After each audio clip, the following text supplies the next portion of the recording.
Welcome everyone. इस session के अंदर हम सॉल्व करेंगे क्लास 10th का सीबीएसई का previous year question which came in the year 2017। तो क्वेश्चन है, if the ratio of the sum of the first n terms of two APs is 7n plus 1 is to 4n plus 27, then find the ratio of their nth terms। तो सबसे पहले हम क्या कर लेंगे, for sake of simplicity हम assume करेंगे दो APs।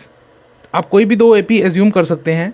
इस केस के अंदर हम एज्यूम करेंगे, लेट अस से हम AP1 एज्यूम कर लेते हैं, AP2 एज्यूम कर लेते हैं। AP1 में हम क्या बोलते हैं कि जो फर्स्ट टर्म है उसको हम A ले लेते हैं, कॉमन डिफरेंस जो है उसको D1 लेते हैं।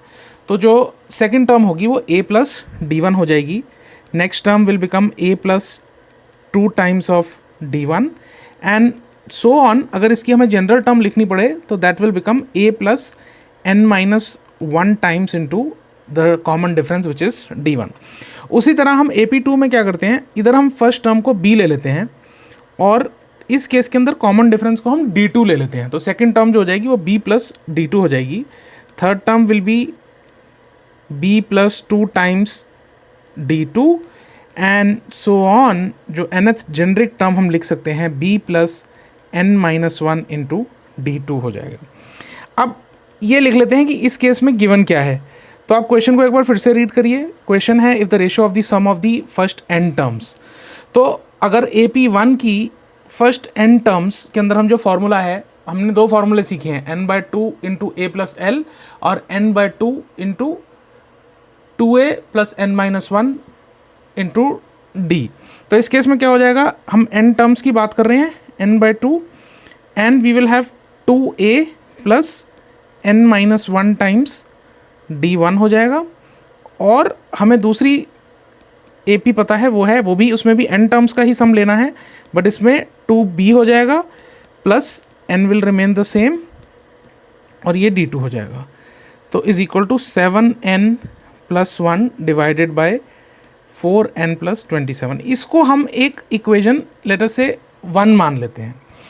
अब इसके अंदर n/2 और n/2 कट हो जाएंगे, ठीक है। अब इसके बाद हमको ये देखना है कि हमें फाइंड क्या करना है। तो हमें नीड टू फाइंड क्या है, we need to find what exactly. तो हमें, आप क्वेश्चन को फिर से रीड करिए, लिखा हुआ है find the ratio of their 9th terms. Ratio of their 9th terms मतलब हमें बेसिकली बोला गया है कि निकालना है टर्म 9th ऑफ AP1 और उसका रेशो लेना है टू टर्म 9 ऑफ AP2। ये क्या होगी, ये होगी A प्लस n की वैल्यू, जो इधर हम n की वैल्यू डालेंगे 9 डालेंगे और इसमें भी 9 डालोगे तो 8 आ जाएगा। तो आपको क्या मिलेगा, 8 D1 मिलेगा और डिनोमिनेटर में क्या मिलेगा, B प्लस 8 D2 मिलेगा। अब आप ये देखिए, आपको एक्चुअली में ये निकालना है, ये रेशो निकालनी है, ठीक है। इस रेशो को हमें निकालना है।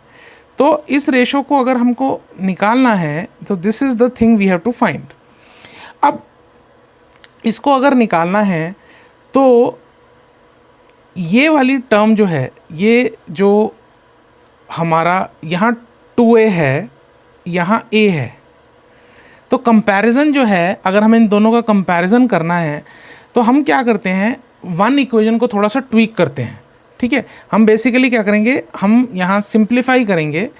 हम सिंप्लीफाई करने वाले हैं, सिंप्लीफाई 1।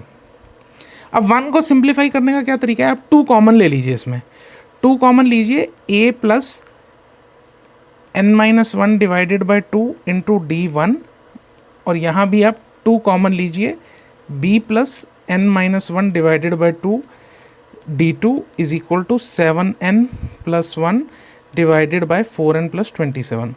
ये कट हो गया। अब आप करना क्या है, आपको बेसिकली हमने 1 को मॉडिफाई करके 3 निकाल लिया, ठीक है। 1 को मॉडिफाई करके 2 निकाल लिया हमने। अब आप इन दोनों को कंपेयर करिए, इन दोनों इक्वेशंस को आप एक बार कंपेयर करिए कि इनके अंदर हम क्या कंपेयर करके निकाल सकते हैं। आप ये देखिए, इस टर्म को और इस टर्म को दोनों को कंपेयर करिए। A और A सेम है, यहाँ देखिए यहाँ 8 है और यहाँ देखिए यहाँ n-1/2 है, ठीक है। अब अगर इनको सेम करना हो तो बेसिकली क्या है, n-1 divided by 2 is equal to 8। ये क्या होता है, n-1 इससे पता चल जाता है 16 हो जाएगा, और इससे क्या पता चल जाएगा, n की वैल्यू आपको 17 पता चल जाएगी।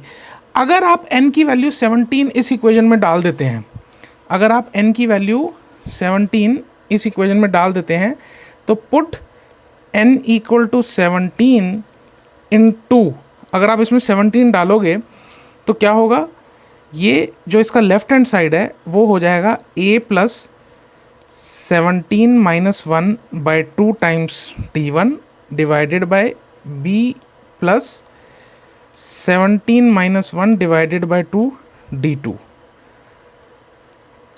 और अब RHS में भी 17 ही डालोगे, RHS में 17 डाला प्लस 1 4 टाइम्स 17 प्लस 27। अब इनको सिंप्लीफाई करते हैं तो ये क्या हो गया, 17-1/2 बेसिकली 16/2 हो गया जो 8 हो गया। तो हमें क्या मिल गया, हमें मिल गया a plus 8 d1 divided by b plus 8 d2 is equal to, ये हो गया जी 119 प्लस 1, ये हो गया 68 प्लस 27, इसको 120 लिख सकते हो, ये 80 95 हो गया। तो ये और ये बेसिकली इक्वेशन है जो कि हमारा sum of the ratio of the 9th terms है। तो 9th term of AP1 ratio इसका 9th term of AP2 is equal to 120 divided by 95। इसको आप 5 और 5 से कट कर देते हैं तो this will become 24 divided by 19। This is the answer. जो इम्पॉर्टेंट इसके अंदर एस्पेक्ट था वो ये था, ये जो ब्लू के अंदर मैंने आपको हाईलाइट करके बताया है, ये पार्ट जो ये पार्ट था इसको और इसको कंपेयर करने वाला पार्ट था, वो इकलौता एस्पेक्ट था। Otherwise the question is pretty simple.